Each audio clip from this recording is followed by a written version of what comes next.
गेल्या सलग 6 दिवस मुसळधार पाऊस कोसळल्यानंतर सांगली जिल्ह्यात दुसऱ्या दिवशीही पावसाने उघडीप दिली आहे.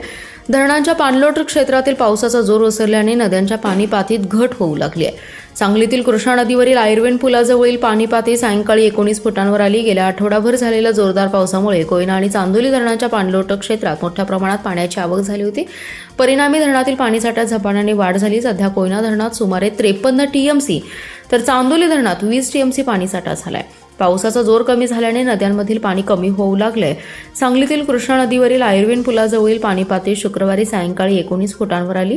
दरम्यान जिल्ह्यात गेल्या 24 तासात सरासरी केवळ 0.1 मिलीमीटर पावसाची नोंद झाली आहे. तर सर्व तालुक्यात पावसाने विश्रांती घेतल्याचं चित्र दिसून आलं.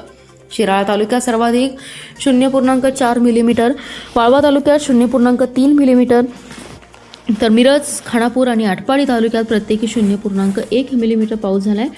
जत, तासगाव, कवठेमंकाळ, पलूस आणि कडेगाव तालुक्यात पावसाची नोंद झाली नाही. आतापर्यंत शिराळा तालुक्यात सर्वाधिक 482.7 मिलीमीटर पाऊस झाला असून वाळवा तालुक्यात 259.9 मिलीमीटर इतका पाऊस होऊन तो दुसऱ्या क्रमांकावर आहे. हवामानात सुधारणा झाल्याने नागरिकांना आणि प्रशासनालाही दिलासा मिळाला आहे.